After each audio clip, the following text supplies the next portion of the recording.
Hey guys, welcome back to my channel. Today I'm going to be reading chapter 1 of The Ice Monster by David Walliams.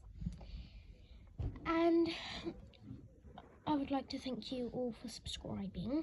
I've now reached 27 subscribers. But now my new goal is, because my first goal was 25 subscribers, my new goal now is 50 subscribers by the end of July. So yeah, let's get into it.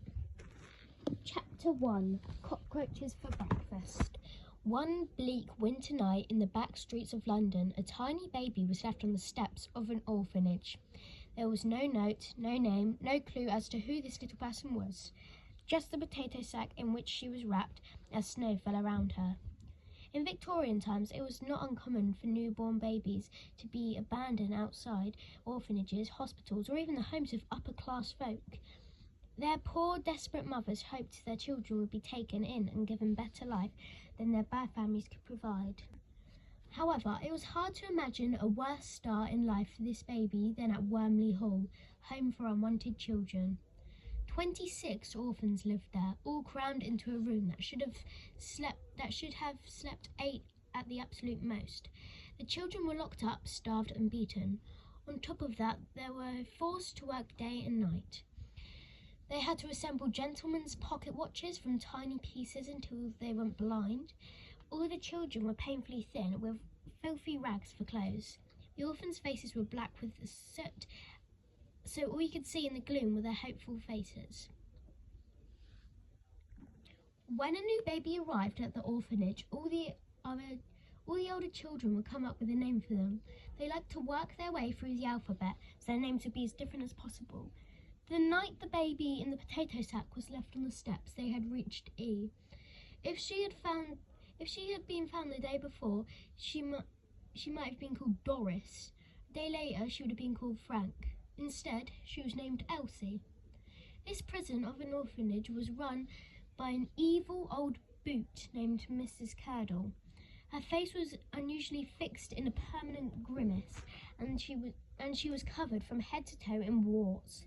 She had so many warts, even her warts had warts. The only thing that made her smile was the sound of children sobbing. Mrs. Curdle would scoff at all the food donated for the orphans, so the children in her care had to eat cockroaches for breakfast, lunch and dinner. Creepy crawlies are good for you, she would chuckle. If any of the orphans spoke after candles out, then she would stuff one of her pus-sodden old stockings in her mouth. They would have to keep it there for a week. That'll keep you quiet, windy wallet. When the children were sleeping on the cold stone floor, she would put wiggly worms down the backs of their shirts so they would wake up screaming, "Ah! Ho, ho, ho! Hornswoggler!"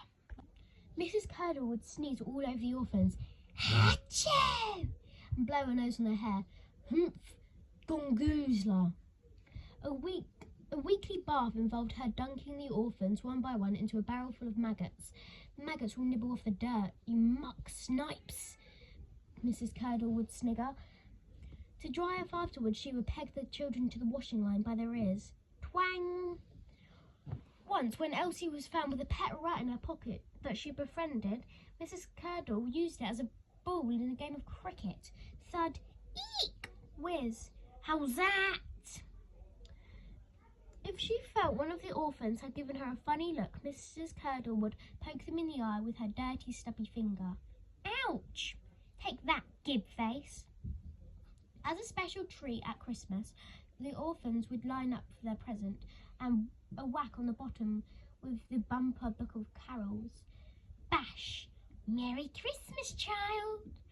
Mrs. Curdle would chuckle, would exclaim with glee on each strike. Elsie endured 10 long, hard years at Wormley Hall. The only thing that kept her going was a dream that one day her ma would magically appear and whisk her away, but she never did. As the girl grew up, she would invent more and more incredible stories about her. Perhaps her ma was a jungle explorer or an acrobat with a travelling circus. Even better, a lady pirate off having adventures on the high seas. Every night, Elsie would make up bedtime stories for her fellow orphans. Over time, the girl became a magnificent storyteller. She had all the other children in the palm of her grubby little hand. Then Ma found herself in a dark, dark place. It was the belly of a huge whale. Ma escaped from the tribe of cannibals, which wasn't easy as they had already gobbled up her left leg. Boom! Ma had thrown the bomb into the Thames just in time so no one was killed. It was all in a day's work for a secret agent. The end. When that night's story finished, the other orphans cried out, "Another! We don't want to sleep just yet. Please, Elsie, just one more." One night, the children cheered so much that Elsie's story that they woke up Mrs. Curdle. "No more stories, you nasty little beast!" raged the woman, beating Elsie with a broomstick on every word. The pus-sodden stocking she stuffed in the girl's mouth only half muffled her screams. Ah! Ah! Ah! The beating was so severe that Elsie wasn't sure she was going to survive. Her little body was black and blue with bruises, and the girl knew she had to escape or die. That's the end of chapter 1 of The Ice Monster. I hope you enjoyed it, and next video I'm going to be reading you chapter 2. So make sure to like and subscribe.